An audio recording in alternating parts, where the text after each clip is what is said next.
This is Democracy Now!, democracynow.org, the War and Peace Report. I'm Amy Goodman. We're joined now by the musician and activist Alynda Segarra, leader of the critically acclaimed band Hurray for the Riff Raff. When she was just 17, Alynda left home in the Bronx and began hopping freight trains. She eventually landed in New Orleans, where she learned to play banjo. Over the past decade, her band Hurray for the Riff Raff would become one of the most celebrated bands in modern folk music, thrilling thousands of fans at the Newport Folk Festival, New Orleans Jazz Fest, and elsewhere. In 2014, her tune, The Body Electric, was named Song of the Year by American Songwriter. NPR declared the song the political folk song of 2014. Hurray for the Riff Raff's new record, The Navigator, is out this week. Part of it celebrates Alynda's Puerto Rican heritage. One tune, Palente, is named after a newspaper published by the Young Lords. Another tune, Rican Beach, has been described as an anti-gentrification anthem. Well, Alynda Segarra joins us today for a conversation and to share some of her music. It's great to have you in our studios, Alynda. It's an honor to be here. It's great to see you. So tell us about your journey. Well, I left home when I was 17, as you said. I was just kind of like a rebellious kid that felt like there was this big world out there for me, and I grew up in the Bronx. I for some reason, just really felt like I didn't belong here, or anywhere for that matter, and I really wanted to just kind of escape and see the country and get to know this America that was very mythical to me. I was listening to some Woody Guthrie. I think he definitely influenced me. And I was doing bad in school. I just decided to risk it and to go out on the road. Were you already playing music? No, not really. I was writing a lot of poetry. That's what I was doing. Writing a lot of poetry, going to see a lot of music. I was really involved in the Lower East Side punk scene. And I was a young feminist, you know. So it was when I got to New Orleans when I started playing music, because I started playing music on the street there, busking and just trying to make some money. How did you pick up the banjo? Well, I first played the washboard, actually. And, you know, the group that I met there was a lot of other young street kids, and somebody actually gifted me a banjo. And I learned in a very communal atmosphere, playing around the campfire and learning a lot of American folk songs, a lot of Appalachian songs and blues songs. So I learned in that way. Did you really hop trains across the country? I did, yeah. A lot of hitchhiking and train riding to get around.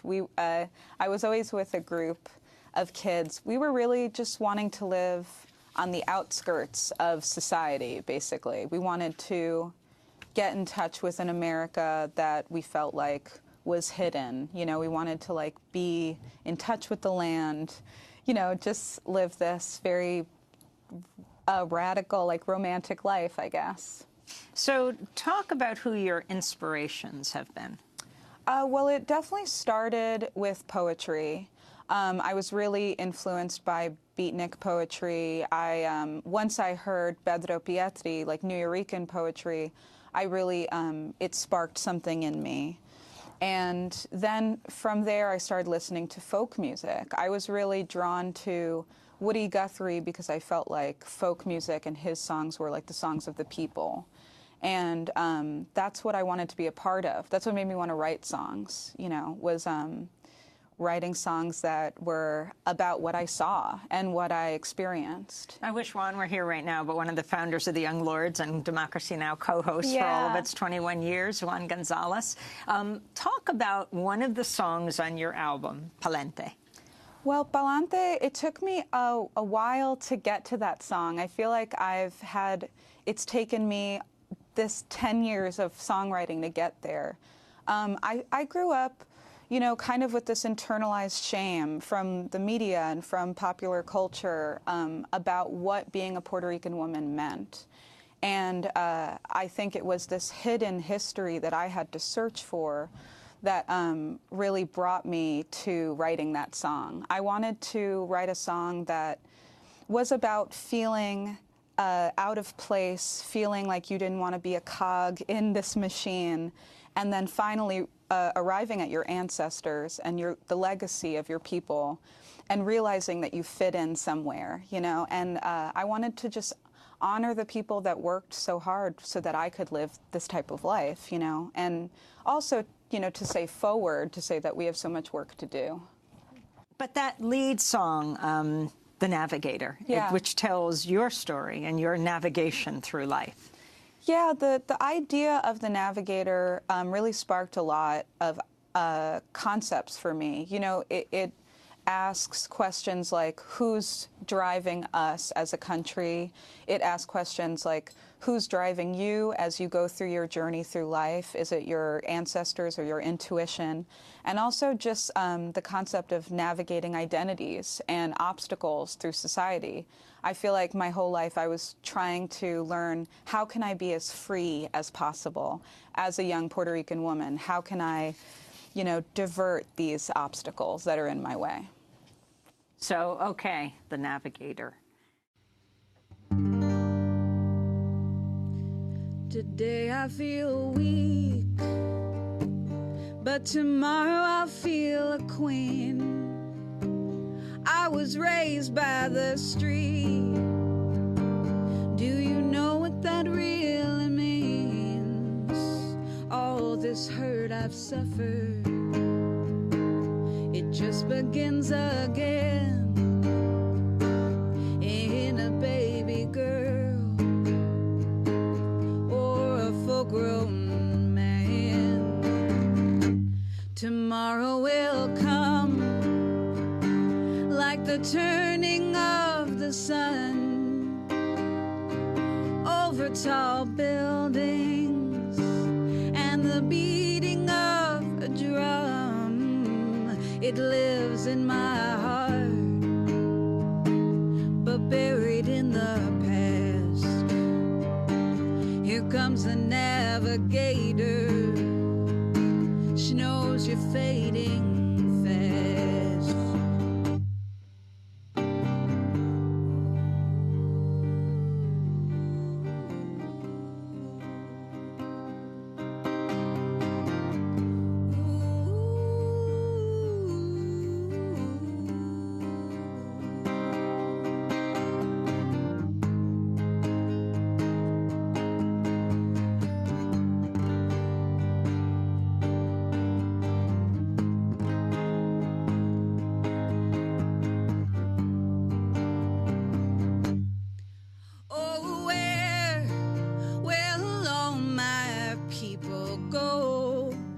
The navigator wants to know.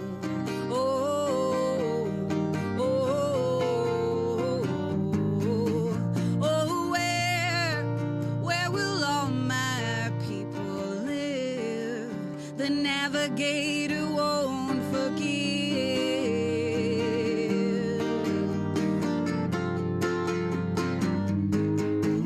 Oh, where will all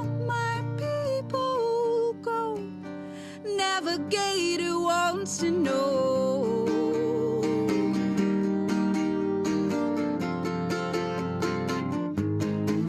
Oh, where will all my people go? The navigator wants to know, wants to know, wants to know.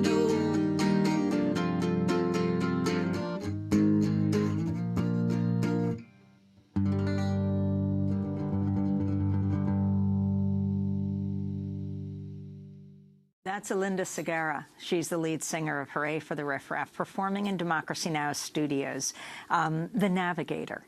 And this is the latest album. But over the last decade, you guys have had such an impact on all kinds of music, but on the folk music scene, New Orleans Jazz Fest, Newport Folk Festival.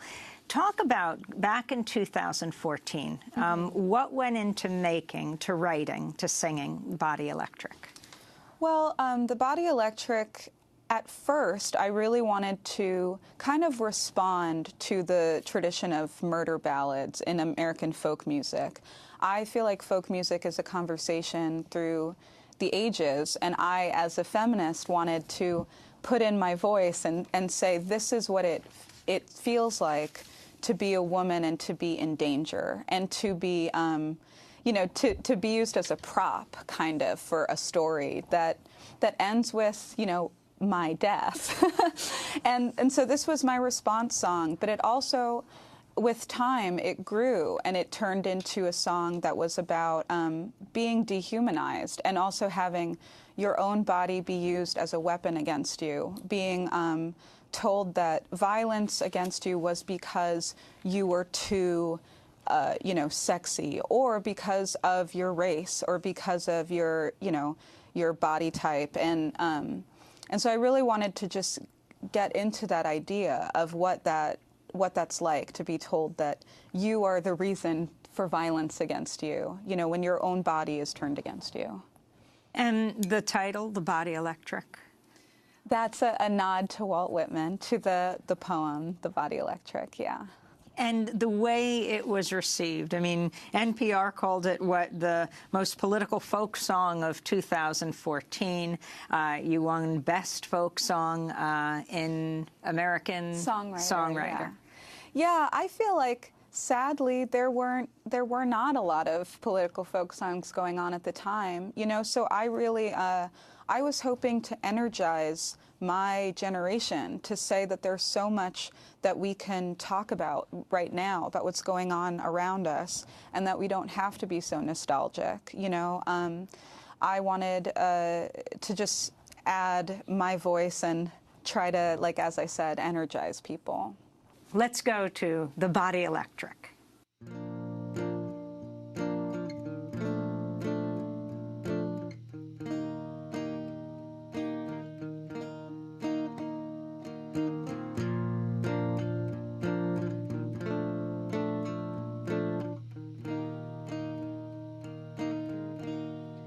Said you're gonna shoot me down, put my body in the river. Shoot me down, put my body in the river, and the whole world sings. Sing it like a song. The whole world sings like there's nothing going wrong. He shot her down, he put her body in the river.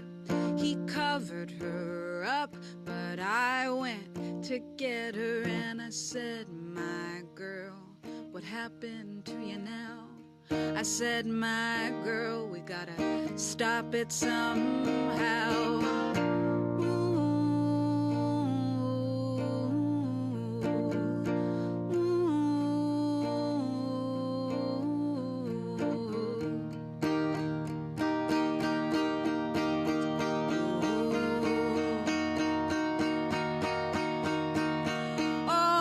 Tell me, what's a man with a rifle in his hand gonna do for a world that's so sick and sad?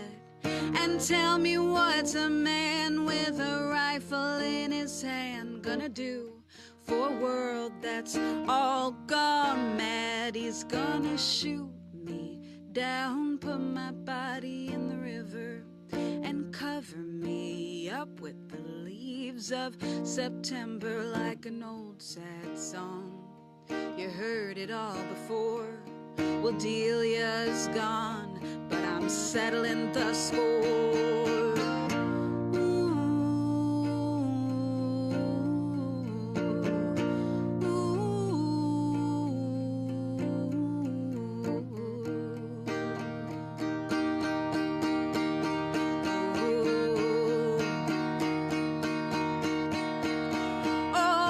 Tell me, what's a man with a rifle in his hand gonna do for a world that's just dying slow? And tell me, what's a man with a rifle in his hand gonna do for his daughter when it's her turn to go?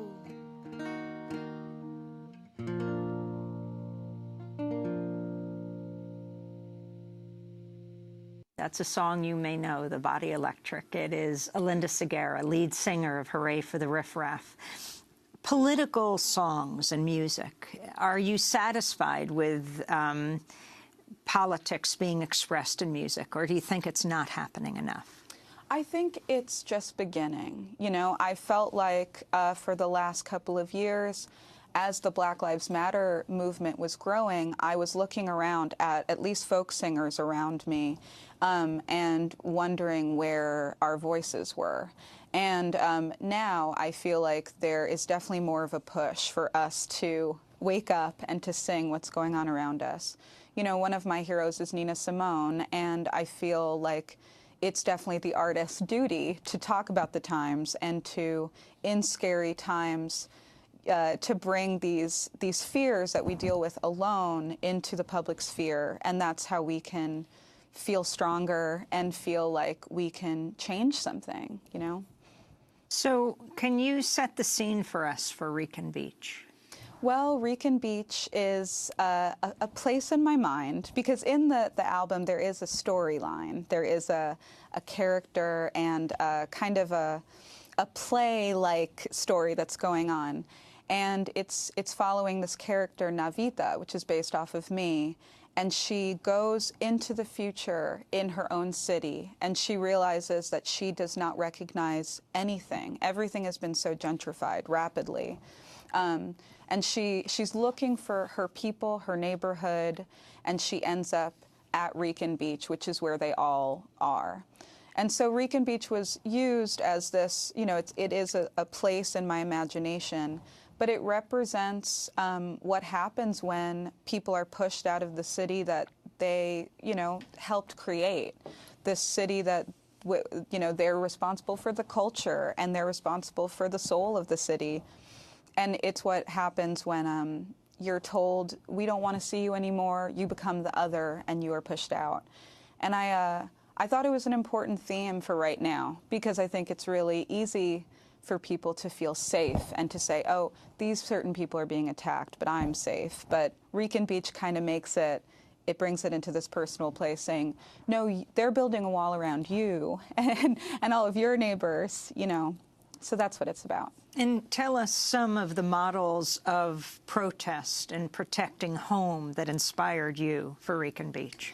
Well, definitely the water protectors at Standing Rock were very inspirational to me. You know, I was just watching it and reading about it unfold, and felt like it lined up so much with the lyrics of the song, to say that these folks were saying, I will put my body on the line, I will be in danger, because that is how much I care about this land. And also it's about protecting the land for future generations. And I think that is a theme in the album and a theme in Rican Beach, saying that I'm going to protect this place because I want my children to have this space, and I want them to be able to thrive in this space. So this is an album. It's not a Broadway show, but No. Some have been talking about the way you tell the story with this figure. Oh, some comparisons to Hamilton. Do you mind that? Oh, I don't mind it at all. I mean, Lin-Manuel is such an inspiration to me, for sure. I've been a fan of him since In the Heights, because I felt like he was bringing the stories of Latinx people into this very prestigious arena, you know, and I felt like when I never got to see In the Heights, but when I'd hear the songs and watch snippets of it, I felt like, wow, those are my people and my stories that and my neighbors, and we deserve to be represented like that too. So I hope to put it on as a play someday. Well, I want to go to you singing here in our studio, Rican Beach.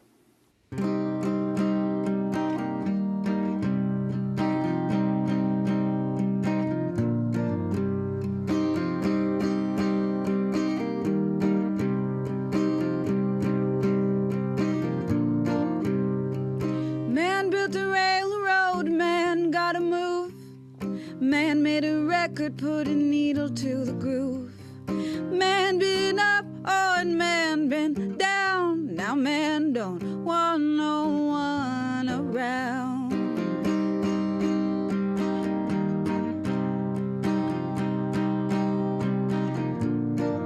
Well, first First they stole our language, then they stole our names, then they stole the things that brought us fame. And they stole our neighbors, and they stole our streets, and they left us to die on Recon Beach.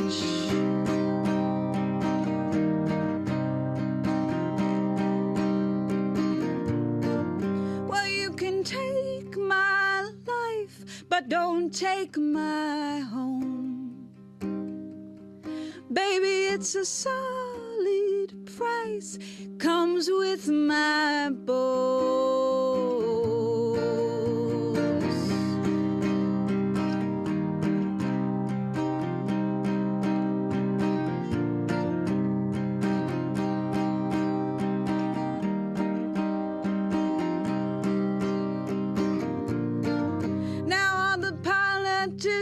They just squawk their mouths. They said we'll build a wall to keep them out. And all the poets were dying of a silence disease, so it happened quickly and with much ease.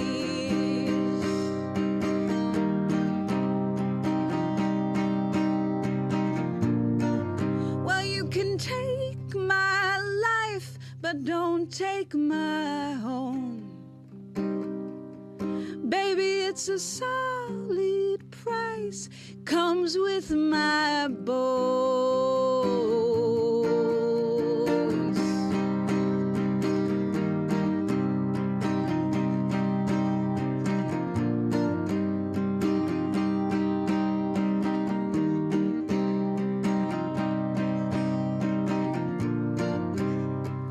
I may never see you again.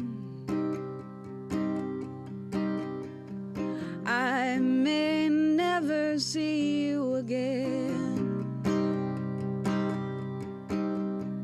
but I'll keep fighting till the end. Oh, I'll keep fighting till the end. Well, I'll keep fighting till the end.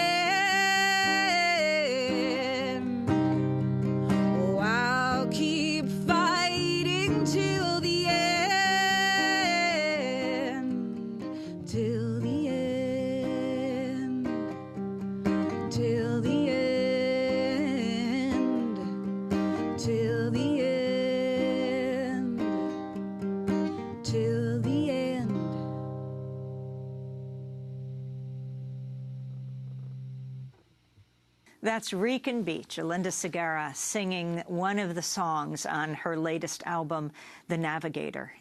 Terrible tragedy that happened to Alynda in Oakland in December. 36 people die at a fire that ripped through this converted warehouse where people went to perform electronic music concert, and it was a real sanctuary. Yeah. Can you talk about what it meant to you and why you chose to sing about it and write a song about it? Well, I really, I felt like those type of spaces, DIY spaces, especially intentional queer spaces, are where I've felt for the first time like safe and protected and, you know, represented, I guess. As I was growing up, when I felt like I didn't belong anywhere, it was those types of spaces that helped me feel like a full human being, I guess, and also helped me find community when I was feeling incredibly alone, and a place to share ideas, and a place, as I said, to really put like my feminist ideals into practice. So when this tragedy happened, I felt like the younger me was suffering, and I thought of all the younger kids out there who, especially in this climate right now, need a place to feel like being queer, being female. You know, it's a sanctuary that we really need. So I wanted to dedicate the song to these people that we lost, and to the kids out there who felt like their sanctuary was, you know, destroyed, basically. This is Alynda Segarra singing Hungry Ghost. I've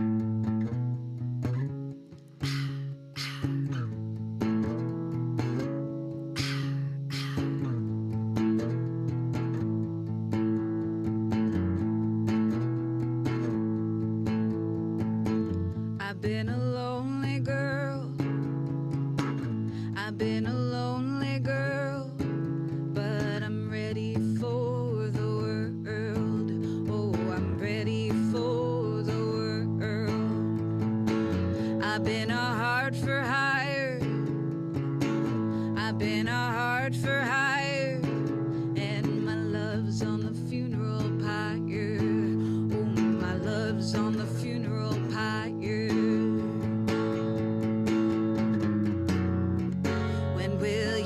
When will you help me out?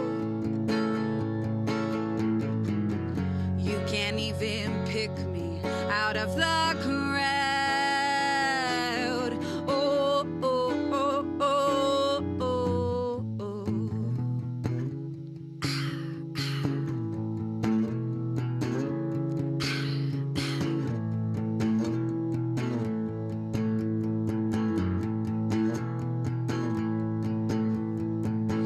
I've been nobody's child.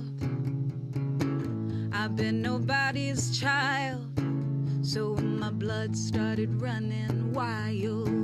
Oh, my blood started running wild. I've been a hungry ghost. I've been a hungry ghost. And I traveled from coast to coast. Oh, I traveled from coast to coast. When will you help me out? You can't even pick me out of the crowd.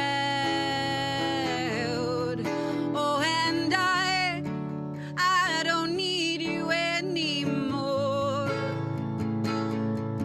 So then why am I standing at your door?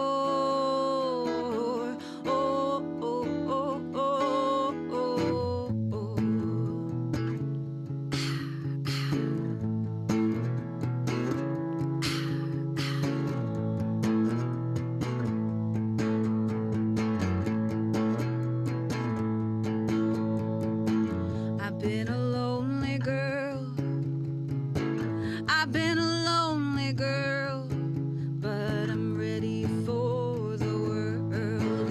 Oh, I'm ready for the world. Well, I'm ready for the world. Oh, I'm ready for the world. Well, I'm ready for the world. Oh, I'm ready for the world. Oh, I'm ready for the world. Well, I'm ready for the world.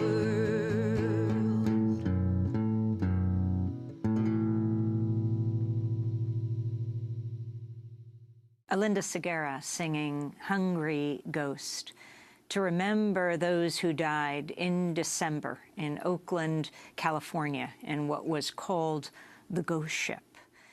I wanted to ask you about Pedro Pietri, who was such an inspiration to you and the whole leader of the Nuyorican movement. Yeah. Why was he so significant for you?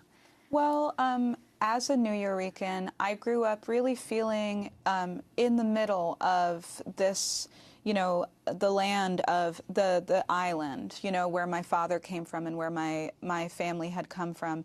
And then here I was, this city kid. And I think it was really important to read the work of a Nuyorican poet who was speaking to my environment that I was experiencing. When I read Puerto Rican Obituary when I was in high school, you know, I'd read beatnik poetry, I'd read Allen Ginsberg, but this was the first time I was like, this is the building I live in. These are my neighbors. This is the future, the reality that I'm facing, and that this is the reality I see as my future, and that I want to try to find another way. I felt very suffocated by it, you know, but I did feel this this relief when I saw it in print and I felt myself represented in that way. And of course, the Nuyorican Poets Cafe has been a haven, and I would go there when I was in high school and hear works of other poets. So I'm just really glad it's still here. Let's go to the late poet Pedro Pietri, reading his landmark poem, Puerto Rican Obituary. It's on time. They were never late. They never spoke back when they were insulted. They worked. They never went on strike without permission. They never took days off that were not on the calendar. They worked 10 days a week and were only paid for 5. They worked, they worked, they worked and they died. They died broke. They died owing. They died never knowing what the front entrance of the First National City Bank looks like. Juan, Miguel, Milagro, Olga, Manuel, all died yesterday, today, and will die again tomorrow, passing their bill collectors on to the next of kin. All die waiting for the Garden of Eden to open up again under a new management. All die dreaming about America, waking them up in the middle of the night, screaming, "Mira, mira, your name is on the winning lottery ticket for $100,000. All die hating the grocery stores that sold them make-believe steak and bulletproof rice and beans. All die dreaming, hating, and waiting. Dead Puerto Ricans who never knew they were Puerto Ricans, who never took a coffee break from the 10 Commandments to kill, kill, kill the landlords of their cracked skulls and communicate with their Latin souls. Juan, Miguel, Milagro, Olga, Manuel, from the nervous breakdown streets where the mice live like millionaires and the people do not live at all." That's Pedro Pietri reading Puerto Rican Obituary. And Julia de Burgos, her importance to you and who she was, Alynda. Well, I just recently started to research Julia de Burgos, and she just became this feminist icon to me. You know, she was just so independent and such a poet, and also was kind of a wandering spirit. So I really felt this kinship to her. And to learn about her really opened up this idea to me of what Puerto Rican women have always been, even though it's been hidden from us. You know, the representation of us is often overly sexualized, or, you know, very, it's not really in an artistic realm. And so when I learned about her, I felt like it was this healing that happened, where I was like, wow, I make sense, you know, like this is my poet mother. So I really wanted to mention her, and I wanted to spread the word about her for young Latinx women out there who need someone like that to look up to. I also wanted to ask you about Sylvia Rivera, because I was just down at the Stonewall Inn, a mass protest of thousands, people protesting Trump around everything from the Muslim and immigrant ban to his position on trans people. Sylvia, who bridges young lords and one of the leaders of the Stonewall Uprising that was really the beginning of the modern-day gay, lesbian, trans movement. Yes. Sylvia Rivera is such an inspiration to me. You know, she just really represents to me this intersectional future that we need to strive for. Here's a trans woman who fought for the rights of, you know, she was on the front lines of this movement. And I feel like she speaks to how when we go to those of us, our brothers and sisters who are the most oppressed, who are the most in danger, when we focus on them and we fight for them, we are all free, you know. And she's another icon that once I found her, it was this link in my mind of Puerto Ricans have always been rebellious. Puerto Ricans have always been standing up, and I wanted to spread the word about her. You ran away when you were 17 years old. What do you tell other young people who feel disillusioned, alienated, alone? What do you say, people? What do you suggest people do? I say that to turn to art and music is how I survived. And I feel very lucky that I also had an alternative community. I had a community of artists and dreamers and radicals that I could rely on, who told me that I wasn't crazy, And that's what I hope that young kids right now who are feeling so scared about the future can turn to each other and turn to us artists, and to know that we are here and we are representing them and we care about them.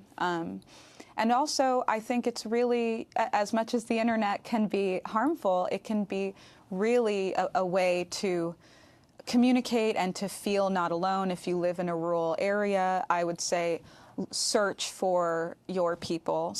If you're a Latinx young woman, search for groups who are fighting for you, and you can see yourself and you can see people who care about you, You've always been fiercely political and also personal. Do you feel your music shifting now in the era of Trump? I feel it's definitely a time to be brave. I feel like when the election happened, I was very afraid, like many people. And I think it's okay to say that I was afraid, because I want us to all share that together. But to be, you have to be afraid at first in order to be brave. It's really a time to put all these ideas that I always had into practice. And I look to my idols, like I look to Nina Simone, I'll look to Bell Hooks, I look to Sylvia Rivera and Julia de Burgos to give me strength and to just continue the work that I've been trying to do. Well, thank you for that work, that artistry, that bravery. Alynda Segarra, lead singer of Hurray for the Riff Raff. Thanks so much for joining us.